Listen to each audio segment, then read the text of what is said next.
Um coração comprometido com a oração. Eleva os olhos para os montes, de onde me virá o socorro? O meu socorro vem do Senhor. Salmos 121, versos 1 e 2. Lembro-me muito claramente daquele dia especial. Era o meu 10º aniversário de conversão e um ponto decisivo para mim.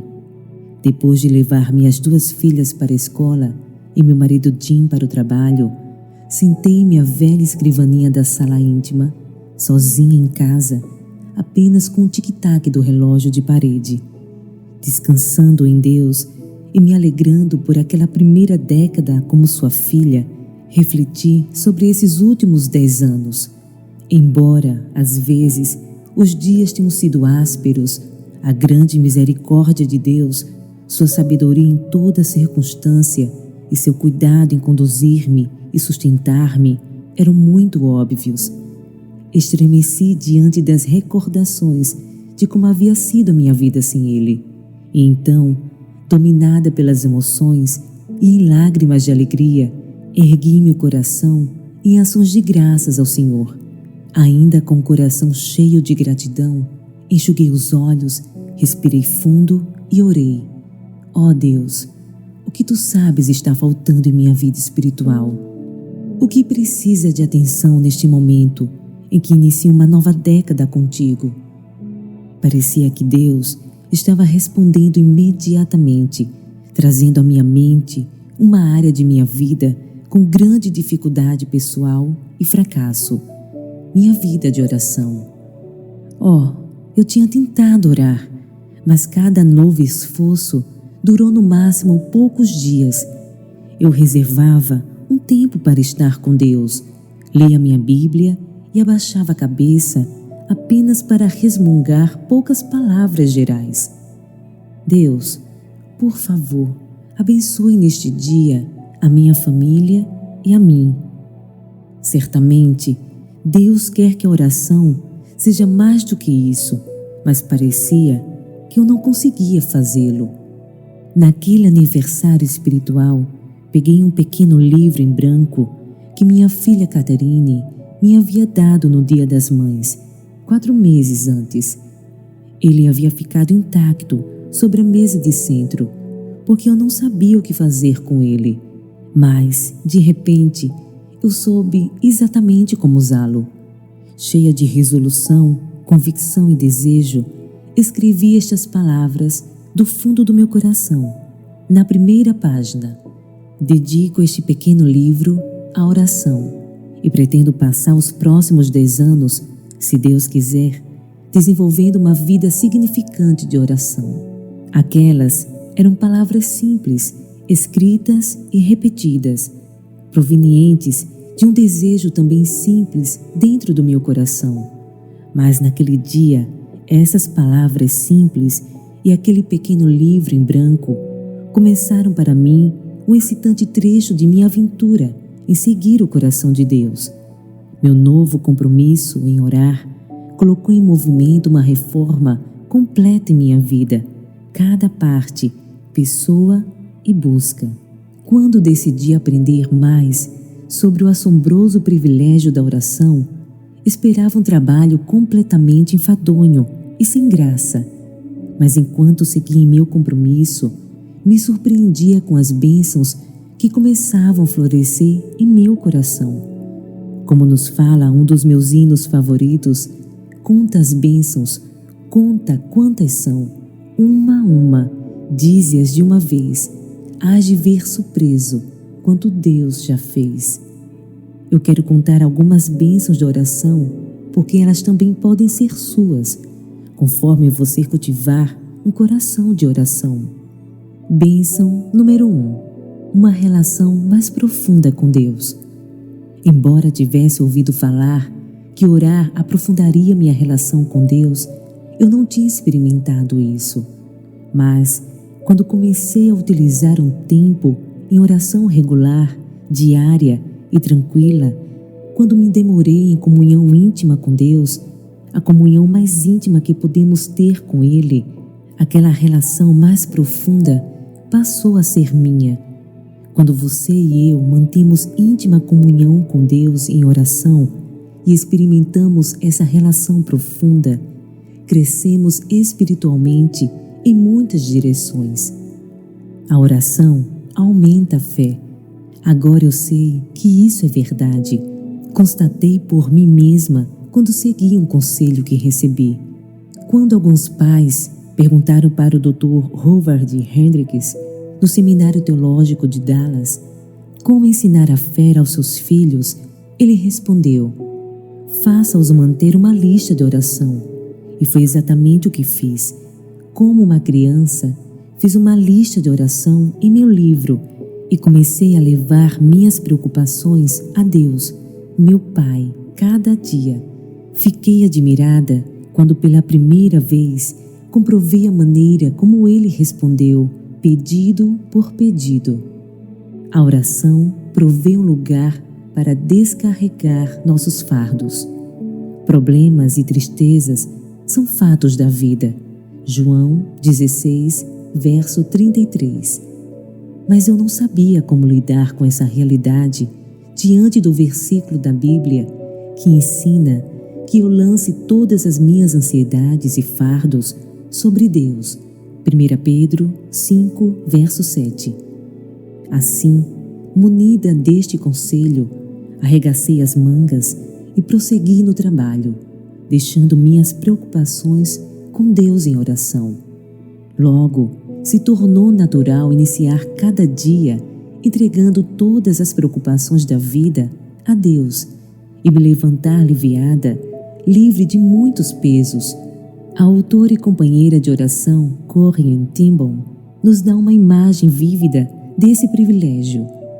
Como o camelo se ajoelha perante seu dono para que ele remova o seu fardo, assim ajoelhe-se e deixe seu mestre levar o fardo que você tem carregado. A oração nos ensina que Deus está sempre perto. Um versículo que eu recitei milhares de vezes durante os muitos tremores que segui no terremoto de 1994 em Nottingham foi o de Salmos 46, verso 1. Deus é o nosso refúgio e fortaleza, socorro bem presente nas tribulações. Deus sempre está perto, mas quanto mais eu orava, mais esta verdade fazia sentido. Comecei a perceber a onipresença de Deus, a realidade de que Ele sempre está perto de seu povo, inclusive perto de você e de mim. Vi que as palavras de Oswald Chambers eram verdade. O propósito da oração é revelar a presença de Deus, igualmente presente todo o tempo, em qualquer condição. Cultivar um coração de oração é um caminho infalível para experimentar a presença de Deus. A oração nos treina a não entrar em pânico.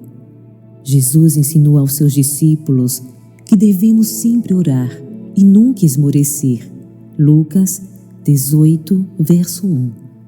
Dirigir-me a Deus em toda necessidade durante meu tempo diário de oração fez enraizar-me em mim o hábito de orar e logo consegui substituir a minha tendência de entrar em pânico ao primeiro sinal de problema pelo poder de Deus. Eu podia ligar essa chave por meio da oração. A oração muda vidas. Provavelmente você já ouviu a frase: a oração muda as coisas. Depois de experimentar uma vida de oração mais regular, acho que é mais coerente dizer: a oração nos muda. Os alunos do curso de mestrado do seminário onde meu marido é professor sabem muito bem o quanto isso é verdade. Todo aluno é obrigado a cursar uma disciplina sobre a oração, dentro da qual o professor pede que eles orem por 1 hora, cada dia, durante o semestre. Seria uma surpresa constatar nas avaliações feitas pelos alunos a respeito dos 3 anos que passaram no seminário que a disciplina sobre oração mudou verdadeiramente as suas vidas. Bênção número 2. Maior pureza. Sim, a oração muda as vidas, e uma das principais mudanças é a maior pureza que passa a envolvê-la. Tornar-se puro é um processo de crescimento espiritual, e a confissão séria dos pecados durante o tempo de oração impulsiona esse processo, purificando nossa vida das práticas que desagradam a Deus. Foi o que aconteceu comigo quando comecei a trabalhar em minha vida de oração. Para mim, a intriga, o mexerico, era uma luta séria. Embora soubesse que Deus falara especificamente com mulheres sobre a maledicência e a calúnia, 1 Timóteo 3, verso 11 e Tito 2, verso 3, eu usava desses meios. Convencida de minha desobediência e consciente de que minha atitude não agradava a Deus, tentei alguns recursos práticos, como colar pequenas notas no telefone. Isto é verdadeiro? É amável? É útil? E estabelecer diretrizes para minhas conversas. Além disso, prometi todos os dias em oração que não usaria de maledicência, mas, assim mesmo, caí outra vez na tentação de praticar esse pecado. A mudança real se deu quando eu não só comecei a orar sobre a maledicência, mas também passei a confessar esse meu pecado cada vez que eu praticava. Certo dia, mais ou menos um mês depois que comecei seriamente nesse processo de confissão, eu estava extremamente frustrada. Eu estava tão triste por falhar, por ofender ao meu Senhor e por precisar confessar o pecado da maledicência todo dia, que decidi submeter-me a Deus para uma cirurgia mais radical. Mateus 5, verso 29 e 30. E pedi a Ele que cortasse a maledicência, a bisbilhotice, o mexerico da minha vida. Foi o Santo Espírito quem conduziu aquela decisão, guiou aquela cirurgia e deu poder àquele processo de purificação. Deixe-me contar rapidamente como isso aconteceu. Tive meus deslizes, mas aquele dia foi decisivo para mim. A purificação, a limpeza de um dos maiores pecados em minha vida. 1 João, capítulo 3, verso 3. Aconteceu em parte porque eu enfrentei meu pecado regularmente em oração. Você vê a progressão?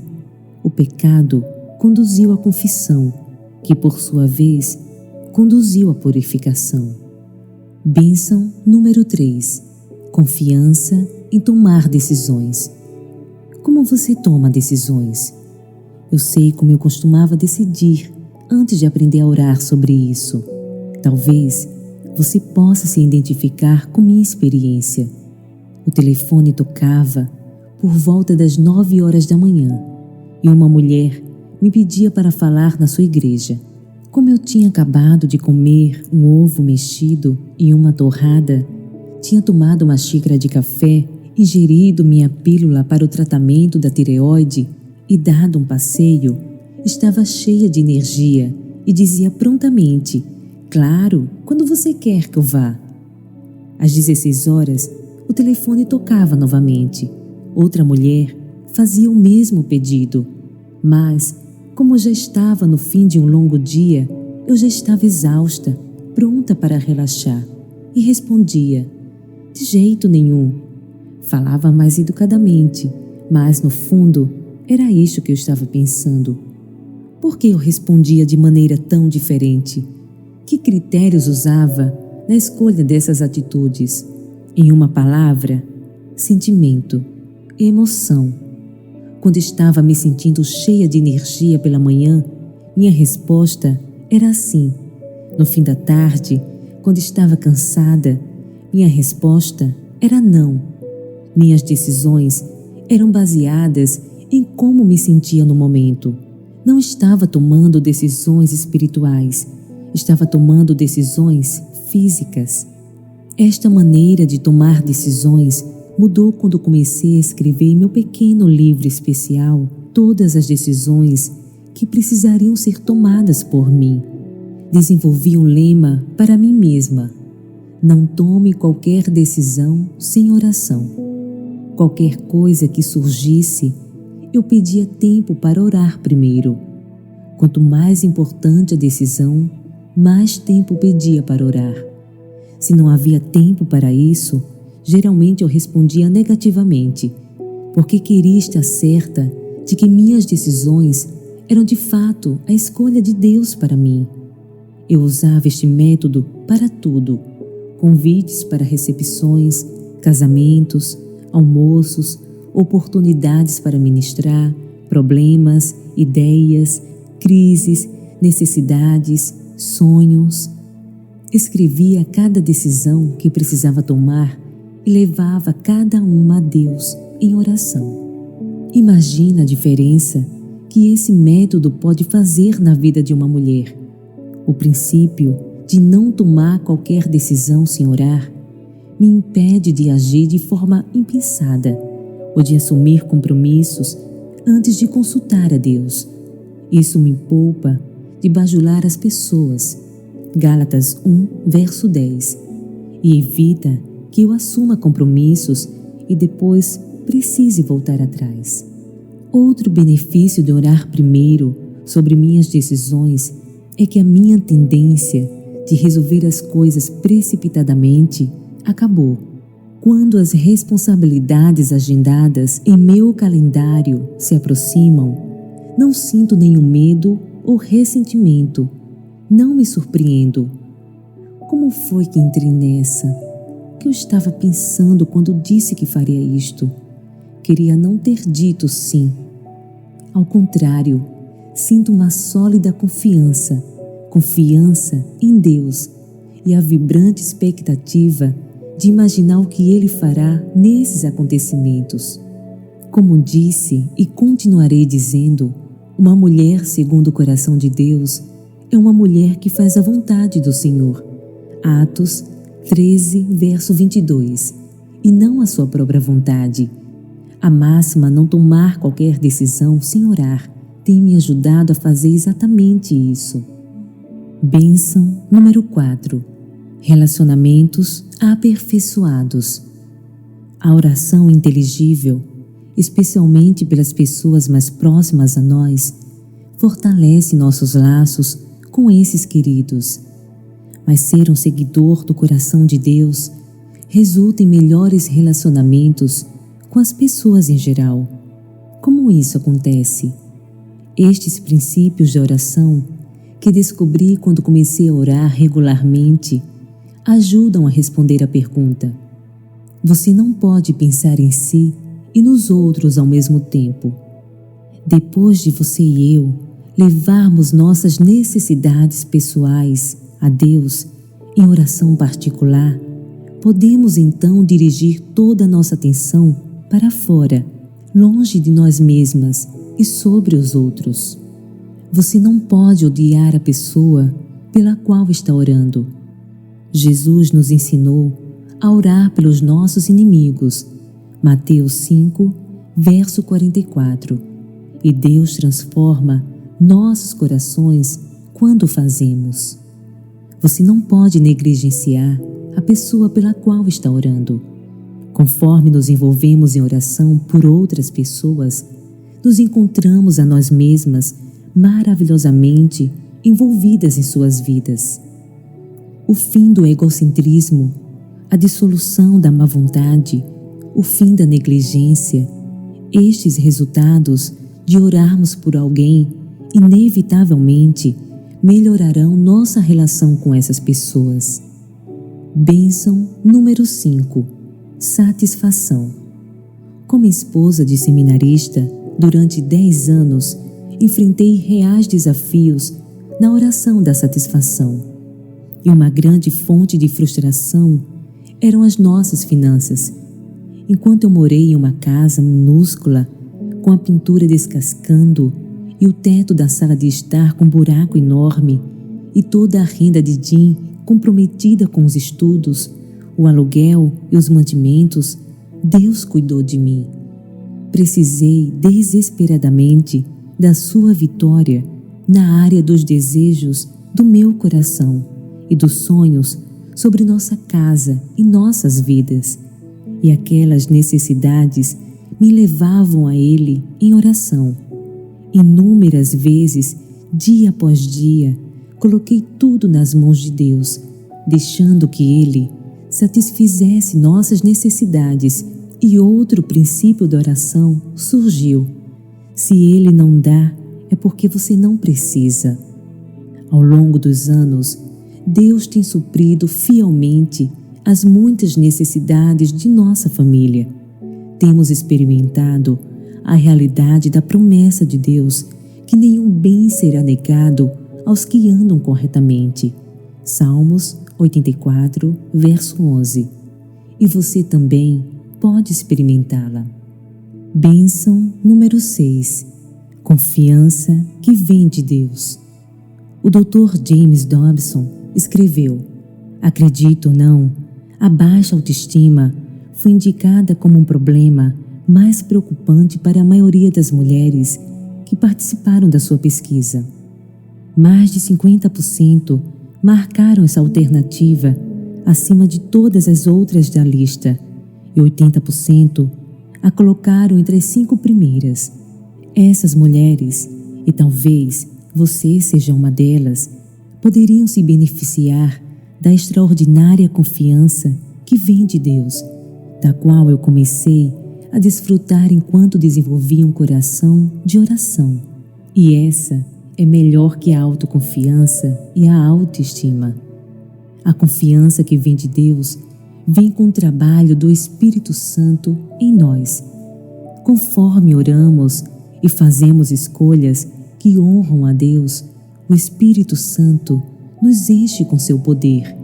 Quando estamos cheios da bondade de Deus, tornamo-nos confiantes e efetivamente capazes de compartilhar seu amor e sua alegria. Como mulheres de coração aberto ao toque transformador do Espírito Santo, encontraremos a sua divina vida em nós, transbordando na vida dos outros. Ainda como resultado da prática do princípio de não tomar qualquer decisão sem orar, experimentamos a certeza divina em todos os passos que damos. Conforme as atividades sobre as quais oramos e com as quais nos comprometemos se aproximam, podemos desfrutar da certeza de que elas são da vontade de Deus e podemos então chegar à execução com prazer, preparação e coragem. Podemos servir a Deus verdadeiramente com alegria. Salmo 100, verso 2. Sem cara feia, podemos ter prazer na vontade de Deus. Salmos 40, verso 8. Em vez de receá-la. Bênção número 7. O Ministério da Oração. Quando li o livro de Edith Schaeffer, Common Sense in Christian Living, encontrei um conceito que mudou minha vida e minha vida de oração. Falando sobre oração, a Sra. Schaeffer destaca o assombroso fato de que a oração faz diferença na história.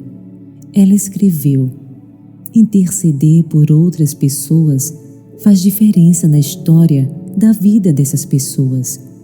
Olhando para a vida do apóstolo Paulo, ela notou que ele sempre pedia que outros orassem por ele, pois esperava que acontecesse uma mudança em resposta às orações. Paulo esperava que a história fosse diferente, pois a intercessão era levada a sério como uma tarefa importante. Esta compreensão madura da oração me encorajou de 2 maneiras. Primeiro, relutei com a ideia do poder da oração para mudar vidas. Sabia por experiência própria que a oração tinha mudado a minha, mas a vida de outros? Aquela ideia era nova para mim. Parecia impossível, mas a Sra. Schaeffer me assegurou que até mesmo eu, uma cristã recém-convertida, poderia ter um papel nos misteriosos caminhos de Deus. Ela me ajudou acreditar que minhas orações infantis poderiam de alguma forma fazer diferença na história. A segunda revelação foi reconhecer a oração como um ministério, uma realização importante para mim. Na ocasião, eu era mãe de 2 filhas pequenas e me sentia como que fora da igreja. Sofria porque não podia assistir a todas as programações e estudos maravilhosos para mulheres, embora soubesse que meu lugar era mesmo em casa. Enfrentar a oração como ministério acabou com meu sentimento de inutilidade e ineficácia. O livro em branco que Catherine me deu foi fundamental para o começo desse meu ministério. Passei a usá-lo para anotar o nome dos líderes da igreja, dos missionários que nós conhecíamos e os pedidos compartilhados na escola dominical. Senti meu coração como que alçar voo quando me uni a Deus no vital ministério da oração. Não há tempo ou espaço para listar as muitas bênçãos que podem ser suas e minhas quando oramos. Compartilhei muito poucas, mas sei que quando você se ajoelhar, curvar seu coração perante Deus e começar a cultivar um coração de oração, provará e saberá que Deus é bom. Salmos 34, verso 8. Sim, mas como? Como podemos cultivar um coração de oração e desfrutar das bênçãos que acompanham uma vida comprometida e dedicada a esse ministério? Aqui estão algumas rápidas sugestões. Inicie um diário de oração para registrar os pedidos e respostas enquanto segue sua própria vida de oração. Separe um tempo por dia para estar demoradamente com Deus em oração e lembre-se de que alguma coisa é melhor que nada. Comece com um pequeno período e assista ao poderoso efeito desses momentos. Ore sempre, Efésios 6, verso 18, e em todos os lugares, desfrutando da presença de Deus onde quer que você vá. Josué 1, verso 9. Ore fielmente pelos outros, incluindo seus inimigos. Mateus 5, verso 44. Leve a sério o poderoso privilégio do ministério da oração. Resposta do coração. Primeiro, o mais importante, claro que você e eu queremos que nossa relação com Deus seja prioridade em nosso coração. Sei que, como eu, você quer caminhar tão perto de Deus que seu perfume permeie toda a sua vida e revigore todos os que cruzarem o seu caminho. Isto acontece quando você se encontra com Deus em oração, prostrada em alma e de coração humilde. Então, querida amiga de oração, não importa onde nós estamos, em casa ou em outro país, no carro ou no banho, em uma cadeira de rodas ou no hospital, sentada sozinha ou em uma sala com milhares de pessoas, você e eu podemos estar sintonizadas com Deus pela oração. Nós podemos também elevar aos céus incontáveis pessoas e corajosamente pedir ao nosso Deus onipotente que faça diferença em suas vidas. Oro para que você leve este poderoso privilégio a sério. Agora, pense nisto. Você acha que orar, mesmo que 5 minutos por dia, poderia mudar sua vida? Pode. Permanecer na presença de Deus aumentará sua fé. Providencie um lugar para descarregar seus fardos. Lembre-se que Deus está sempre perto e a ajuda a não entrar em pânico. Esta é uma das formas que Deus providenciou para estarmos em comunhão com Ele. E quando você aceitar o seu convite para conversar intimamente com Ele, Ele transformará seu coração e sua vida.